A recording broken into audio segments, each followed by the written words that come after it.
नमस्कार, मैं हूं सिकता दे और आप देख रहे हैं खबरों की खबर। और शुरुआत करते हैं इस वक्त की बड़ी खबर से। जॉइंट CSIR UGC नेट स्थगित कर दिया गया है। 25 से 27 जून तक होनी थी ये परीक्षा। नई तारीखों का ऐलान जल्द किया जाएगा। इमरजेंसी वजहों से परीक्षा स्थगित की गई है। NTA यानी कि नेशनल टेस्टिंग एजेंसी ही आयोजित करती रही है ये परीक्षा और प्रेस बयान जारी कर NTA ने इसकी जानकारी दी है।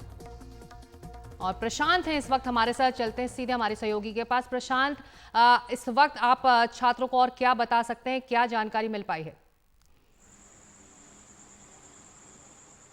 नहीं देखिए, अब से कुछ दिन पहले जो यूजीसी नेट की परीक्षा थी, उसी के समकक्ष ये परीक्षा होती है यूजीसी सीएसआर नेट की परीक्षा। जो विज्ञान से जुड़े जो विषय हैं, साइंस जो विषय हैं, उसमें अगर लेक्चरशिप की पात्रता होती है या पीएचडी में जो एडमिशन होता है, उसके लिए ये परीक्षा आयोजित होती है। और अभी नेशनल टेस्टिंग एजेंसी की ओर से कुछ देर पहले एक सूचना दी गई है और केवल अभी ये बताया गया है कि 25 से 27 जून तक जो ये परीक्षा होने वाली थी वो फिलहाल स्थगित कर दी गई है। कारण इसमें दो बताए गए हैं। पहला कारण बताया गया है कि अनअवॉइडेबल रीजंस, और अपरिहार्य कारण, और दूसरा लॉजिस्टिक इशू। लॉजिस्टिक्स की वजह से ये इन दोनों कारणों से ये परीक्षा रद्द की गई है। केवल छात्रों से ये कहा गया है कि जल्द ही जो अगली तारीख है इस परीक्षा की, वो जल्द ही वेबसाइट पर, एनटीए की वेबसाइट पर छात्रों को उसके ज़रिए सूचित किया जाएगा।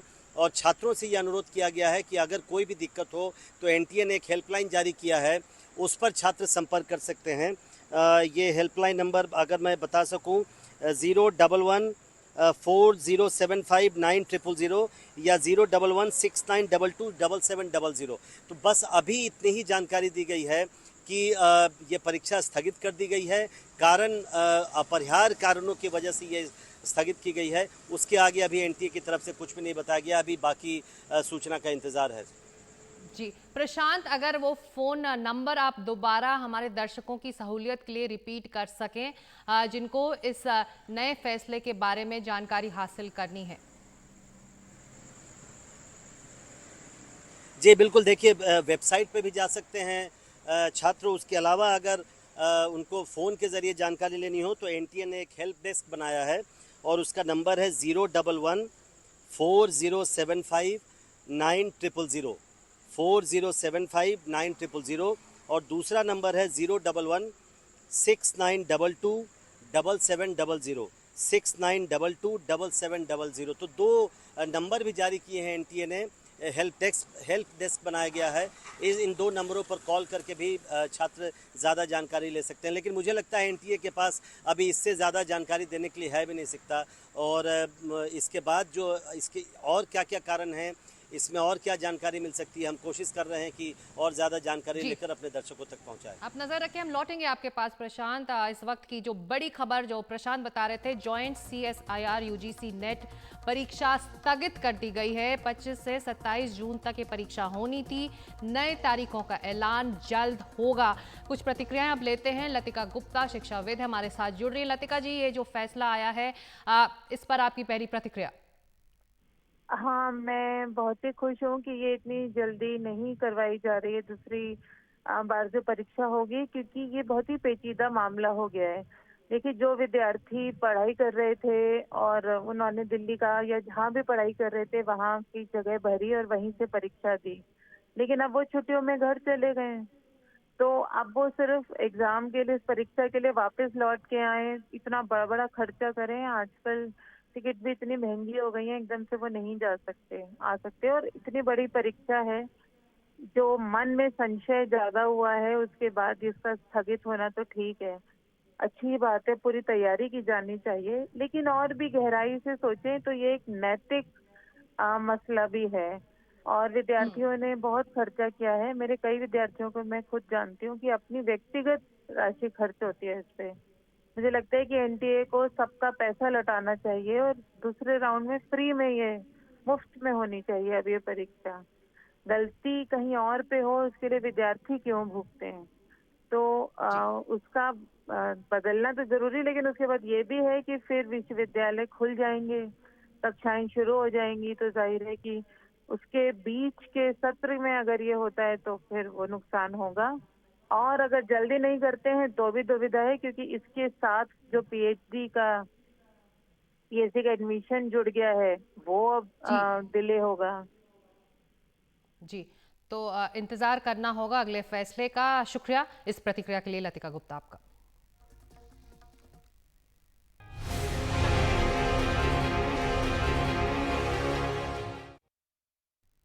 और अब हमारी खास खबर।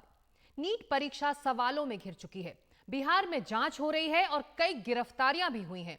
वहीं कई नए नाम सामने आ रहे हैं। इनमें वो नाम भी है जो यूपी के सिपाही परीक्षा पेपर लीक में आरोपी हैं। बड़ा सवाल उठ रहा है कि आखिर क्या कोई बहुत बड़ा रैकेट है जो छात्रों के जीवन से खिलवाड़ कर रहा है। बिहार पुलिस सूत्रों के हवाले से आरोपियों पर कई बड़ी जानकारियां सामने आ रही हैं।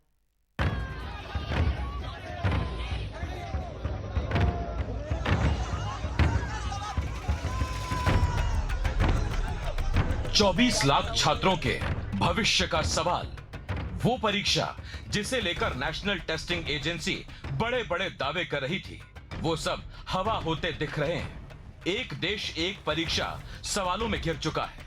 नेशनल टेस्टिंग एजेंसी शुरू में तो गलती मानने को ही तैयार नहीं हुई, बाद में मानी भी तो बस ग्रेस मार्क्स वालों की परीक्षा की, जबकि परीक्षा वाले दिन से ही पटना में नीट परीक्षा को लेकर जांच शुरू हो गई। इस शख्स को ध्यान से देख लीजिए, ये मास्टरमाइंड हो सकता है कथित पेपर लीक का। इसका नाम है रवि अत्री। पेपर लीक के आरोपों में जेल में बंद है।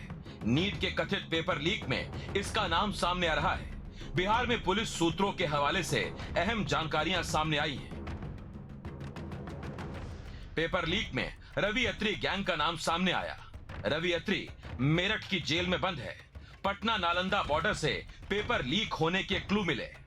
परीक्षा के एक दिन पहले सॉल्वर गैंग के पास प्रश्न पत्र आ गया था। रांची के एक बड़े मेडिकल कॉलेज के 10 के करीब स्टूडेंट ने प्रश्न पत्र को हल किया। फिर उसे पेपर लीक करने वाले लोगों ने पटना में व्हाट्सएप के जरिए अमित आनंद और नीतीश कुमार तक पहुंचाया। इसके बाद अमित आनंद और नीतीश कुमार ने अभ्यर्थी को बुलाकर प्रश्न पत्र और आंसर देकर उसे रटवाकर अगले दिन सेंटर पर पहुंचाया। मगर इसकी जानकारी पटना पुलिस को लग गई और ये सभी गिरफ्तार कर लिए गए। रवि अत्री को लेकर जो जानकारी है वो भी हैरान करने वाली है। एमबीबीएस का ड्रॉप आउट स्टूडेंट है रवि अत्री। 2007 में मेडिकल की पढ़ाई करने के लिए रवि अत्री कोटा गया था। कोटा में सॉल्वर गैंग के संपर्क में आ गया और फिर सॉल्वर बन गया। पढ़ाई पूरी होने से पहले ही पुलिस ने इसे पेपर लीक मामले में गिरफ्तार कर लिया था। पुलिस सूत्रों का यह भी कहना है कि रवि अत्री कई प्रतियोगी परीक्षाओं के पेपर लीक करवा चुका है। इसने यूपी पुलिस कांस्टेबल परीक्षा का पेपर भी लीक करवाया था। स्टेट बैंक स्टेनो परीक्षा भी लीक करवाई थी। 2012 नीट पीजी परीक्षा के पेपर लीक करवाने के आरोप रवि अत्री पर हैं।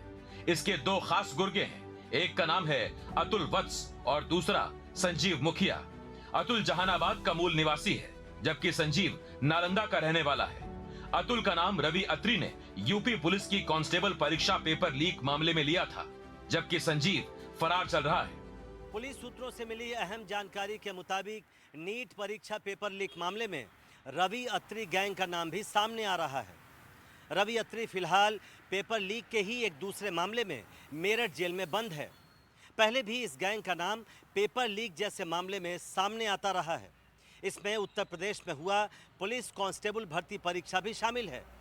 बिहार में भी ये गैंग अपने गुर्गों की सहायता से पेपर लीक जैसे कारनामों को अंजाम देता आया है।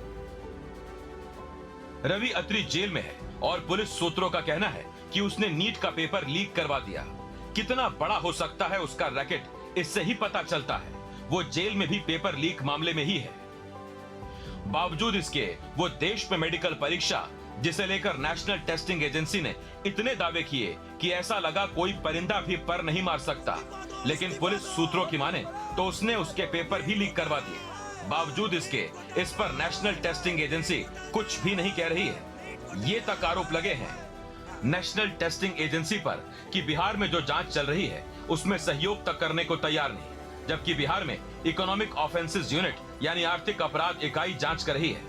जांच पर जो पुलिस सूत्रों से जानकारियां सामने आ रही हैं, उसके मुताबिक इकोनॉमिक ऑफेंसेस यूनिट यानी आर्थिक अपराध इकाई के निशाने पर 2 सेटर अतुल वत्स और अंशुल सिंह आए। ये दोनों वैशाली के रहने वाले बताए जा रहे हैं। जांच में इन दोनों के नाम मुख्य रूप से सामने आए। इन दोनों की शह पर ही अमित आनंद और नीतीश कुमार बिहार में प्रतियोगिता परीक्षा में सेटर का काम किया करते थे। बहुत सारे नाम लगातार सामने आ रहे हैं। जाहिर है जांच चल रही है तो ये होगा ही, लेकिन सबसे जरूरी है कि इस मामले को गंभीरता से लिया जाए।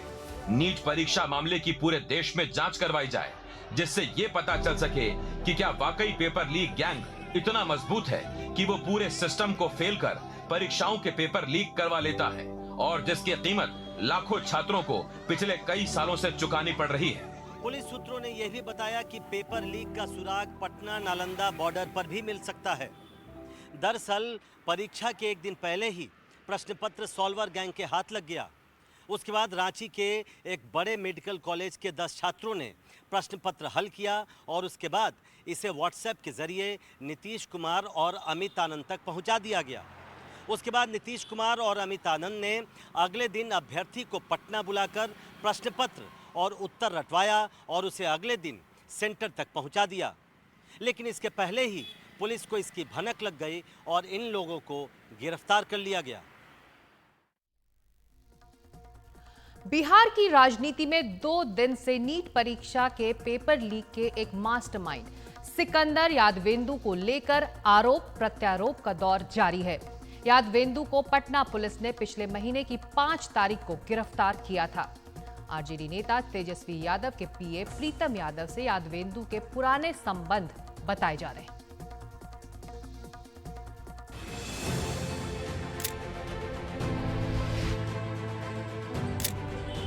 पटना पुलिस की गिरफ्त में ये सभी नीट परीक्षा में प्रश्न पत्र लीक मामले में आरोपी हैं, जिसमें बिहार सरकार के नगर विकास विभाग में इंजीनियर सिकंदर यादवेंदु भी शामिल हैं। अब निलंबित यादवेंदु ने बिहार की राजनीति में बवाल खड़ा कर दिया है, क्योंकि उसने पिछले महीने अपने साले संजीव कुमार के बेटे अनुराग यादव के लिए बिहार सरकार के पथ निर्माण विभाग के इस गेस्ट हाउस को बुक करवाया, जिसमें उसकी मदद कथित रूप से तेजस्वी यादव के पीए प्रीतम यादव ने की थी। बीजेपी ने इस मुद्दे पर तेजस्वी यादव को घेरा है।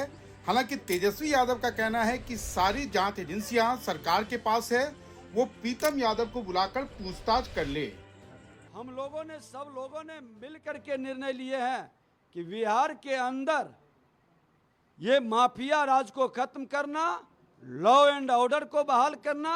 आज इसके माध्यम से जो हमारे साइट पर, खनन के साइट पर हत्याएं होती है, गोलियों की बारिश होती है, अवैध खनन के लिए गैंगवार लड़ाई होती है, वो सब भी कैद होंगे और दिखाई पड़ेंगे। जहाँ भी बीजेपी शासित राज्य हैं, चाहे बिहार हो, गुजरात हो या हरियाणा हो, इन तीनों जगह जो है पेपर लीक हुआ है। तो हम लोग ही नहीं बल्कि पूरा इंडिया अलायंस जो है इस मुद्दे पर एक साथ है, और हम लोग चाहते हैं कि जो नीट का पेपर जो लीक हुआ है इसको रद्द किया जाए अविलंब।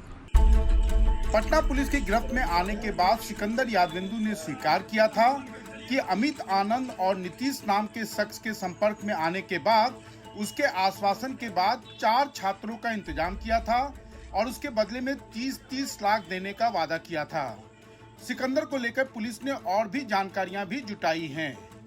पुलिस के मुताबिक सिकंदर रोहतास नगर परिषद में करीब 3 करोड़ के एलईडी घोटाले का मुख्य आरोपी है और उसके खिलाफ चार्जशीट हो चुकी है।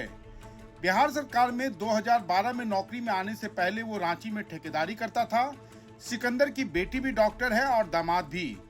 फिलहाल पुलिस इस पर सबूत जुटा रही है कि उसने बेटी को भी सेटिंग कर पास तो नहीं कराया। सबसे मजेदार है कि रोहतास से पटना में उसके ट्रांसफर की कहानी। पिछले एनडीए सरकार में नगर विकास विभाग में वो डेपुटेशन में आया और विशेष आदेश से पटना के पास दानापुर में उसकी पोस्टिंग हो गई। फिलहाल पुलिस का मानना है सिकंदर यादवेंदु इस परीक्षा के अलावा कई अन्य परीक्षाओं में भी प्रश्न पत्र लीक के पीछे का मास्टरमाइंड हो सकता है। पटना से कैमरामैन आशीष और हबीब अली के साथ मनीष कुमार, एनडीटीवी इंडिया के लिए।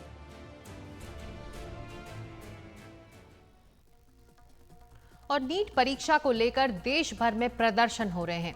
24 लाख छात्रों के भविष्य से जुड़े इस परीक्षा की सुनवाई सुप्रीम कोर्ट में भी चल रही है। तो वहीं केंद्रीय शिक्षा मंत्री धर्मेंद्र प्रधान कह रहे हैं कि दोषियों के खिलाफ कार्रवाई होगी।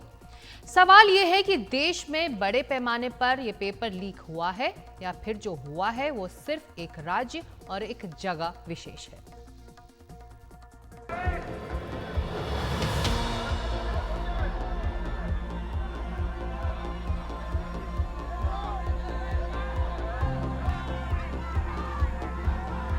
पहले परीक्षा की तैयारी, फिर इम्तिहान और उसके बाद पेपर लीक वाला धोखा। 17-18 साल की उम्र के इन बच्चों को समझ में नहीं आ रहा कि ये कब तक एक ही इम्तिहान देते रहेंगे, और अगर इनके इम्तिहान को ही सही मान लिया गया तो इस बात की क्या गारंटी कि कोई पेपर लीक वाला बाजी ना मार ले जाए। सर, रीनीट जो एक पर्टिकुलर सेट ऑफ स्टूडेंट के लिए बोला गया है एनटीए ने कि 1500 समथिंग स्टूडेंट्स का रीनीट लेंगे, तो वो तो एक पार्शियलिटी हो जाएगा ना। अगर रीनीट लेना भी है तो पूरा कंपाइल्ड 24 लाख स्टूडेंट का लेना चाहिए। लोग गरीब लो क्लास फैमिली से आते हैं ऊपर पढ़ने के लिए, और यहाँ पे ये सब धांधली हो रही है, तो उन लोग का तो कॉन्फिडेंस लो होगा ना। उन लोग सोचेगा कि हम लोग कैसे क्या करें, हम लोग का आगे भविष्य क्या होगा। हम लोग अगर ये आज हो रहा है तो ये अगले साल भी हो सकता है, तो हम लोग कैसे प्रिपरेशन करें। ये सब एनटीए को इसके खिलाफ सख्त कार्रवाई करनी चाहिए। फिर भी जब हम अपना साइड तो पूरा मेहनत दे देते हैं, लेकिन जब रिजल्ट नहीं आता है तो हमें डिसअपॉइंटमेंट मिलता है। तो हमारे बच्चों के साइड से भी एनटीए को कुछ सोचना चाहिए था कि हर बच्चा तो प्राइवेट कॉलेज अफोर्ड नहीं कर सकते, और जितना मतलब जैसे अभी हो रहा है कि 70 इतने सारे बच्चे ऑल इंडिया रैंक 1 ला पा रहे हैं, तो ऐसा तो है जिन बच्चों ने जिन्होंने मेहनत किया ऑल इंडिया रैंक उनके लिए तो सही है, लेकिन जिन्होंने ग्रेस मार्किंग से ऑल इंडिया रैंक 1 लाया तो उनके लिए ऑल इंडिया रैंक सही नहीं है। मतलब इसके ऊपर होना चाहिए, चेक होना चाहिए इसके ऊपर। ये हंगामा इसलिए बरपा है कि डॉक्टर बनने का सपना रखने वाले छात्रों की नीट परीक्षा का पर्चा लीक होने का संदेह है। हालांकि बिहार पुलिस की जांच में लग रहा है कि एक ही सेंटर से निकलने वाले टॉपर्स में कहीं कोई गड़बड़ी तो नहीं। इसकी तरफ इशारा बिहार की उप मुख्यमंत्री विजय सिन्हा का यह बयान कर रहा है। हम तो मांग करेंगे कि जो ऐसे लोग हैं इसकी पूरी तहकीकात हो। इनका और कई रिपोर्ट है मैसेज वाला जो यहाँ से भेजा गया है, और हमारे पदाधिकारी सिकंदर कुमार के नाम से बुक करा के अनुराग यादव को ठहरवाया।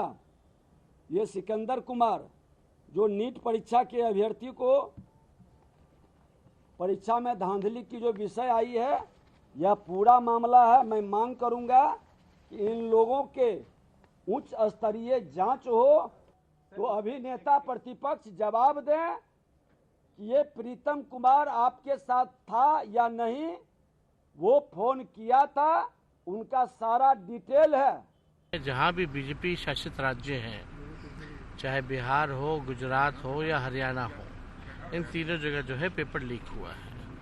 तो हम लोग ही नहीं बल्कि पूरा इंडिया अलायंस जो है इस मुद्दे पर एक साथ है, और हम लोग चाहते हैं कि जो नीट का पेपर जो लीक हुआ है इसको रद्द किया जाए अविलंब। एनडीटीवी ने नीट पेपर लीक मामले में 2 छात्रों की जांच की।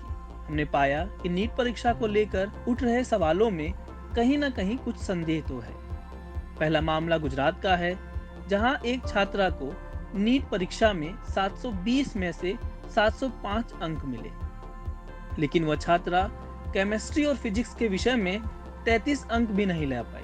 वहीं बायोलॉजी में उसे 39 अंक मिले। इस तरह एक छात्रा है राजस्थान के जयपुर की, जो राजस्थान की निवासी है और वहीं एक प्राइवेट कोचिंग संस्थान में पढ़ाई की, लेकिन परीक्षा देने हरियाणा के झज्जर जिले में गई, जहां कई अन्य टॉपर निकले हैं। बच्चों की ज़िंदगी का सवाल है, मैं नाम नहीं बता सकता। इसमें से एक बच्चे से मेरी मुलाकात क्यों हुई, फिजिक्स वाला से पढ़ाई करते थे और उनके 720 नंबर आए, तो वो मिलने आ गए 720। मैंने उनका अपने ऐप के ऊपर टेस्ट का स्कोर चेक किया कितने आते थे, तो उनके कभी 630 आते थे, कभी 650, कभी 610। तो मैंने थोड़ी सख्ती से पूछा, यार तेरे तो कभी 720 आए नहीं है हमारे यहाँ, कभी 680 भी नहीं आया, तू बता कैसे आया। तो वो डर गया बच्चा, और हमको देख के डर ही जाता है। तो वो बोला कि सर मतलब अचानक से देखा अलग, सर सीधा यही पूछ रहे, कहता सर मेरे तो 660 670 आ रहे हो OMR में। हमने कहा फिर तेरे 720 कैसे आ गए भाई? तुम्हारे जब OMR NTA ही जारी करता है, पेपर के बाद NTA मेल करता है, ये आपका OMR, इसके देख लो, इसके हिसाब से आपके नंबर इतने बन रहे हैं, मिला लो ताकि पूरी तरह से ट्रांसपेरेंट हो जाए। जब उसको वो बच्चा मिला रहा है तो उसके 660 से 670 नंबर आ रहे हैं, और जब एनटीए ने खुद ही उसको मेल करके रिजल्ट भेजा उसमें 720 नंबर आ रहे हैं उस बच्चे के। नीट परीक्षा के लीक होने का मामला चल ही रहा था कि यूजीसी नेट की परीक्षा को लीक बताकर उसे रद्द कर दिया गया। सवाल है कि क्या अब नीट परीक्षा को भी रद्द किया जाएगा, क्योंकि बिहार पुलिस ने पेपर लीक के मास्टरमाइंड को गिरफ्तार कर लिया है। मैं आपको विश्वास दिलाना चाहता हूं, पुख्ता जानकारी आने पर दोषियों को कड़ी से कड़ी उनके ऊपर कार्रवाई की जाएगी। एनटीए हो या एनटीए में कोई भी बड़ा व्यक्ति हो, जो इसमें दोषी पाया जाएगा इसके खिलाफ सख्त कार्रवाई की जाएगी। देखिए, इसकी जिम्मेवारी तो मैं लेता ही हूं। देखो, मेरे पास उस जिम्मेवारी से मैं हटने की कोई नैतिक जिम्मेवारी में लेता हूं। देश के भविष्य को सुरक्षित करना पड़ेगा, गुणवत्ता को मेंटेन करना पड़ेगा, पारदर्शिता को मेंटेन करना पड़ेगा, लाखों गरीब विद्यार्थियों की मेहनत को सम्मान करना पड़ेगा। बिहार सरकार की और भारत सरकार की कोऑर्डिनेशन व्यवस्थित था। कुछ विसंगति हमारे ध्यान में आई है, इसीलिए मैंने कहा कि वो सारा प्रक्रिया पूरा होने के बाद इस पूरा चक्र में जो भी जिम्मेदार होगा, जो भी कोई होगा, उसको छोड़ा नहीं जाएगा। भले ही शिक्षा मंत्री पेपर लीक नहीं होने की बात कर रहे हैं, लेकिन बिहार पुलिस की जांच बार बार पेपर लीक की तरफ इशारा कर रही है। सवाल है कि 34 लाख बच्चों का जो भविष्य अंधकार में है, उसके लिए जिम्मेदार कौन है, और सबसे बड़ी बात कि इस धांधली में जो शामिल हैं उन पर कार्रवाई कब होगी।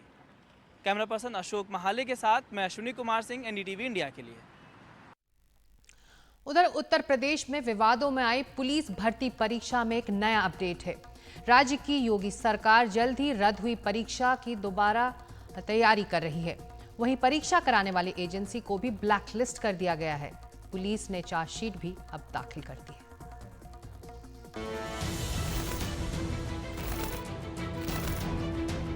उत्तर प्रदेश में पुलिस सिपाही भर्ती पेपर लीक में यूपी एसटीएफ ने चार्जशीट दाखिल की है। यूपी पुलिस सिपाही भर्ती के लिए 17-18 फरवरी को लिखित परीक्षा होनी थी, लेकिन उसका पर्चा पहले से ही लीक हो गया। इसके बाद इस परीक्षा को रद्द कर दिया गया। इस मामले में 6 मार्च को थाना कंकड़खेड़ा में मुकदमा दर्ज हुआ था। 900 पन्नों की चार्जशीट दाखिल की गई है। मास्टरमाइंड रवि अत्री समेत 18 आरोपियों के खिलाफ चार्जशीट दाखिल की गई है। 6 राज्यों के 18 आरोपियों पर चार्जशीट दाखिल हुई है। कोर्ट जल्द ही अब इस पर सुनवाई की तारीख तय करेगी। इससे पहले गिरफ्तार आरोपियों से कड़ाई से पूछताछ में खुलासा हुआ था कि गुरुग्राम के मानेसर और मध्य प्रदेश के रीवा में रिजॉर्ट में कुल 1200 अभ्यर्थियों को लीक हुआ पेपर पढ़ाया गया था। इसके बाद एसटीएफ ने 12 मार्च को हरियाणा के जींद निवासी महेंद्र के अलावा अभिषेक शुक्ला, रोहित पांडे, शिवम गिरी और मानेसर के रिजॉर्ट मालिक सतीश धनखड़ को भी गिरफ्तार किया गया। एसटीएफ की रिपोर्ट आने के बाद सिपाही भर्ती परीक्षा करने वाली कंपनी एजुटेस्ट को ब्लैकलिस्ट कर दिया गया है। वहीं खबर है कि एजुटेस्ट का मालिक विनीत आर्य देश छोड़कर भाग चुका है। यूपी एसटीएफ की मेरठ यूनिट ने विनीत आर्य को 4 बार नोटिस भेजा था, लेकिन वो एक बार भी नहीं पेश हुआ। जिस रैकेट को पकड़ा गया सिपाही परीक्षा घोटाले में, उसमें सिपाही, प्रोफेसर, सॉल्वर से लेकर बिजनेसमैन तक शामिल थे। एक ही आरोपी एक जगह चार्जशीट में नाम, दूसरी जगह पेपर लीक के शक में हो रही जांच में आ रहा है नाम। वो जेल में बंद है और आरोप लग रहे हैं कि यहीं से वो पेपर लीक भी करवा रहा है।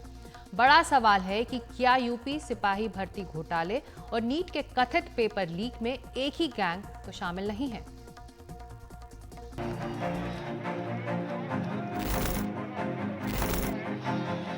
क्या सिपाही परीक्षा के पेपर लीक और नीट परीक्षा के कथित पेपर लीक के पीछे एक ही गैंग का हाथ है? ये सवाल इस तस्वीर में दिख रहे शख्स का नाम आने के बाद तेज हो गया है। उसका नाम है रवि अत्री। ये जेल में बंद है, सिपाही भर्ती घोटाले का मुख्य आरोपी है, लेकिन बिहार पुलिस के सूत्रों के हवाले से जो जानकारी सामने आई है उसमें इसी रवि अत्री का नाम सामने आया है। दो अलग अलग परीक्षा, अलग अलग पेपर लीक के आरोप, दोनों में एक ही शख्स का नाम सामने आता है। इससे इतना तो जरूर साबित होता है कि पूरा रैकेट बहुत बड़ा है। रवि अत्री जैसे कई और लोग इस रैकेट में शामिल हैं जो लाखों छात्रों के भविष्य से खिलवाड़ कर रहे हैं। वो इतने मजबूत हैं कि पूरे के पूरे सिस्टम के सुरक्षा तंत्र को आराम से भेद पा रहे हैं। मेहनत से पढ़ाई करने वाले छात्रों की जगह पैसे के दम पर छात्रों को सिपाही से लेकर डॉक्टर बनाने की परीक्षा तक में पास करवाने की गारंटी लेने वाले रवि अत्री जैसे आरोपी से सख्ती से निपटने की जरूरत है। आखिर कैसे ऐसा हो सकता है कि जो रवि अत्री जेल में सिपाही पेपर लीक के आरोप में बंद है, वही रवि अत्री जेल में रहते हुए एक और पेपर लीक की साजिश रच देता है। अगर रवि अत्री ने ऐसा किया है तो बड़ा सवाल है कि वो इतना मजबूत कैसे है कि जेल में रहते हुए पेपर लीक की साजिश रचता है। अगर ये सही है तो ये सिस्टम पर और बड़ा सवाल है। UGC NET exam paper leak मामले पर सीबीआई ने मामला दर्ज कर लिया है। शुरुआती जांच में पता चला है कि पेपर को डार्क नेट पर डालकर लीक किया गया। सीबीआई इस मामले में एनटीए यानी कि नेशनल टेस्टिंग एजेंसी और बाकी दूसरी एजेंसियों के संपर्क में है और अपनी जांच को आगे बढ़ा रही है। नीट एग्जाम पेपर लीक के बीच नेट एग्जाम के पेपर लीक का मामला भी सामने है। सीबीआई ने गुरुवार को इस मामले में साजिश और धोखाधड़ी की धाराओं के तहत अज्ञात लोगों के खिलाफ केस दर्ज कर लिया है। सीबीआई को शिक्षा मंत्रालय की तरफ से 20 जून 2024 को एक लिखित शिकायत मिली थी। शिकायत में कहा गया था कि यूजीसी नेट 2024 का exam national testing agency NTA ने 18 जून 2024 को 2 अलग अलग शिफ्ट में कंडक्ट कराया था। मैं आपको विश्वास दिलाना चाहता हूं, पुख्ता जानकारी आने पर दोषियों को कड़ी से कड़ी उनके ऊपर कार्रवाई की जाएगी। एनटीए हो या एनटीए में कोई भी बड़ा व्यक्ति हो, जो इसमें दोषी पाया जाएगा, इसके खिलाफ सख्त कार्रवाई की जाएगी। 19 जून को यूजीसी को national cyber crime threat analysis unit की तरफ से इस तरह के इनपुट्स मिले कि ये परीक्षा में गड़बड़ी है। सूत्रों के मुताबिक सीबीआई यूजीसी नेट परीक्षा पेपर लीक के सोर्स का पता लगाने की कोशिश में लगी है। प्रारंभिक जांच से पता चला है कि पेपर सोमवार को लीक हो गए थे और बाद में एनक्रिप्टेड सोशल मीडिया प्लेटफॉर्म पर बिक्री के लिए डाल दिए गए थे। लीक के सोर्स का पता न चले, इसीलिए संदिग्धों ने प्रश्न पत्रों को डार्क नेट पर डाल दिया था। कई राज्यों के कोचिंग सेंटर भी सीबीआई की जांच के दायरे में हैं। सीबीआई को शक है कि पेपर लीक करने वाले इस सिंडिकेट से कुछ कोचिंग सेंटर भी मिले हुए हैं। सीबीआई एनटीए और अन्य एजेंसियों से अधिक जानकारी मांगेगी। और नीट को लेकर चल रहा बवाल और एनईटी परीक्षा रद्द होने से एक बार फिर कई तरह के सवाल खड़े हो रहे हैं। आंकड़े बताते हैं कि 7 सालों में 70 परीक्षाओं के पेपर लीक हुए, जिनका असर 1.5 करोड़ छात्रों और प्रतियोगियों पर पड़ा है। 2019 से लेकर 2024 तक कई अहम परीक्षाओं के पेपर लीक हुए हैं। और अब नजर उन परीक्षाओं पर जो लीक की वजह से सामने आए और रद्द भी हुए। 17 से 18 फरवरी 2024 को यूपी सिपाही परीक्षा, मार्च 2023 को सहायक इंजीनियर भर्ती परीक्षा, ये तेलंगाना की परीक्षा थी। मार्च 2023 में ही असम बोर्ड की हाई स्कूल परीक्षा में भी लीक का मामला सामने आया। वहीं मार्च 2023 असम सेकेंडरी शिक्षा बोर्ड की हाई स्कूल परीक्षा में भी ऐसे मामले सामने आए। फिर मई 2022 को बीपीएससी प्रीलिम्स बिहार में लीक का मामला सामने आया। उसी साल दिसंबर 2022 को दूसरे ग्रेड के शिक्षकों की भर्ती, जो राजस्थान की परीक्षा है, उसमें भी पेपर लीक का मामला सामने आया था। साल 2021 में जून में सब इंस्पेक्टर पर भर्ती परीक्षा मामला, जो राजस्थान से जुड़ा था, उसमें भी लीक के मामले सामने आए। और उसी साल सितंबर 2021 को नीट में जयपुर से पेपर लीक का मामला सामने आया था। नवंबर साल 2021 में भी यूपी टीएटी परीक्षा में भी लीक का मामला था। और दिसंबर 2021 में गुजरात से अधीनस्थ चयन बोर्ड का मामला था। दिसंबर 2021 में ही एई और जेई क्लर्क के लिए माडा की परीक्षा में लीक का मामला सामने आया। फरवरी साल 2020 में यूपी बोर्ड की 12वीं का अंग्रेजी का पर्चा लीक हुआ था। फरवरी 2020 को मणिपुर बोर्ड की 11वीं की परीक्षा में भी पेपर लीक हुए। सितंबर 2020 में एनएलएटी की परीक्षा में पेपर लीक का मामला सामने आया। मार्च 2019 को एमसीए और बीसीए के तीसरे सेमेस्टर की परीक्षा, जो इग्नू की परीक्षा थी, Indira Gandhi national open university की, उसमें भी लीक का मामला सामने आया। मार्च 2019 को महाराष्ट्र बोर्ड की 10वीं की परीक्षा के पेपर भी लीक हुए थे।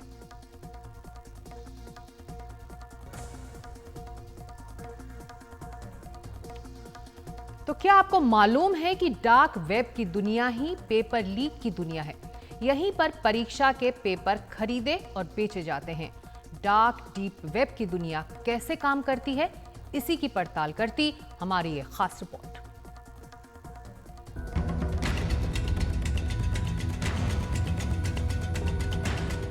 जब हम स्पष्ट हो गए कि वो डार्क नेट में जो क्वेश्चन है वो यूजीसी नेट की ओरिजिनल क्वेश्चन के साथ मिलता है, तत्क्षणात हम लोगों ने निर्णय किया इसके ऊपर एक उच्च स्तरीय अनुसंधान और सीबीआई इंक्वायरी हो। ये बयान है देश के शिक्षा मंत्री का नेट की परीक्षा को रद्द करने के फैसले पर। धर्मेंद्र प्रधान बता रहे हैं कि डार्क नेट पर नेट परीक्षा का पेपर लीक हो गया, जिस वजह से इसे रद्द कर दिया गया। ये वो परीक्षा थी जो 18 जून को आयोजित की गई और 19 जून को इसे रद्द करना पड़ा। अब सीबीआई जांच भी हो रही है। धर्मेंद्र प्रधान ने एक शब्द का इस्तेमाल किया, वो है dark net.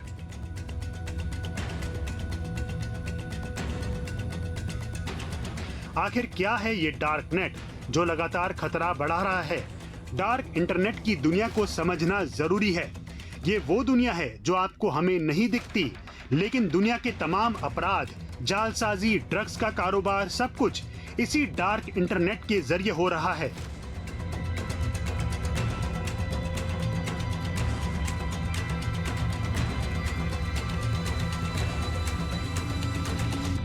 %96 internet deep dark internet का हिस्सा है। हम सिर्फ 4% इंटरनेट कंटेंट का इस्तेमाल करते हैं, जिसे सरफेस वेब कहते हैं। टोर ब्राउजर का इस्तेमाल कर डार्क वेब तक पहुंचा जाता है। डार्क इंटरनेट की दुनिया में ड्रग्स, हथियार, चाइल्ड पॉर्न सहित कई सारे अपराध एक क्लिक दूर हैं। डार्क वेब अनियन रूटिंग तकनीक पर काम करता है। अनियन रूटिंग डार्क वेब को निगरानी से बचाता है। ये डार्क वेब को कई जगहों पर रीरूट कर देता है, जिस वजह से प्रिवेसी बनी रहती है। तो ये कई आईपी एड्रेस को कनेक्ट डिस्कनेक्ट करता है। इस वजह से इसे ट्रैक करना आसान नहीं है। किसी भी तरह की वसूली के लिए बिटकॉइन का इस्तेमाल यहाँ होता है। इस कारण भी पहुंचना मुश्किल होता है। देखो, डार्क वेब जो है जिसमें आप अक्सर ये चीजें खरीदी और बेची जाती है इसके मार्केट प्लेस पे, वो है जहाँ पे आपको डिटेक्ट नहीं किया जा सकता, जहाँ बिकॉज वहाँ डिटेक्शन नहीं है, वहाँ लॉ एनफोर्समेंट की पहुंच नहीं है। इसीलिए डार्क वेब में बिकॉज जो बेचता है और उसको पकड़ा नहीं जा सकता। दूसरी चीज जो इसकी करेंसी है वो है बिटकॉइन या क्रिप्टो करेंसी, तो करेंसी को भी ट्रेस नहीं कर सकते। इसीलिए ये डार्क वेब में क्वेश्चंस की और जितने भी मेडिसिन की, ड्रग्स की इलीगल खरीद फरोख्त के मामले काफी सारे बढ़ चुके हैं भारत के हर एक स्टेट में। डार्क वेब पर स्कैम ही स्कैम होते हैं। ये धोखाधड़ी का अड्डा है और अब पेपर लीक करने वालों के लिए एक सुरक्षित जगह बनता जा रहा है। क्या इस पर रोक लग सकती है?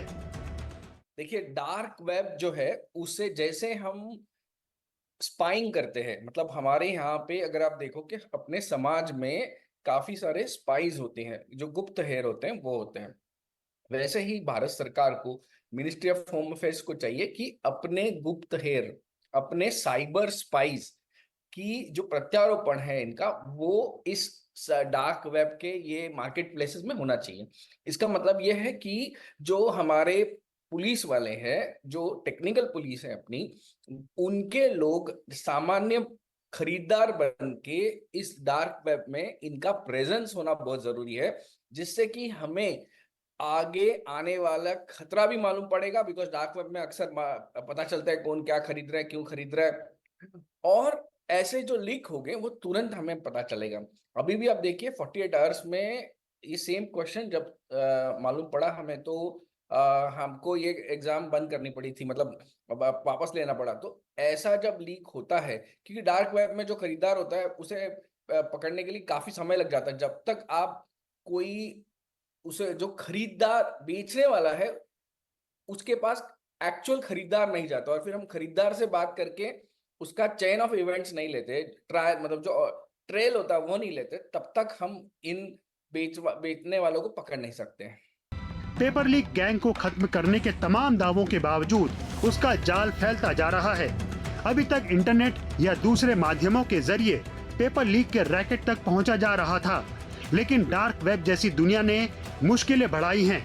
उम्मीद करनी चाहिए कि इससे निपटने का रास्ता भी निकलेगा। Bureau report, NDTV India. वक्त एक छोटे से ब्रेक का है। ब्रेक के बाद खबरों की खबर जारी रहेगी।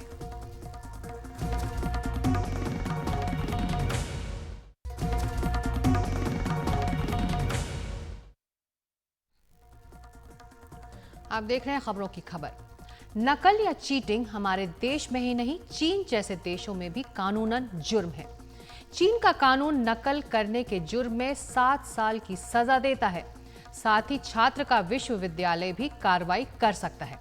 दरअसल चीन भी परीक्षाओं में नकल की वारदातों से परेशान रहा है, जिसके बाद इस पर वहां सख्त कानून बनाया गया। वैसे चीन ही नहीं, दुनिया के कई देशों में नकल को लेकर काफी सख्त कानून बने हुए हैं। हमारे देश का कानून क्या कहता है, अब इस पर नजर।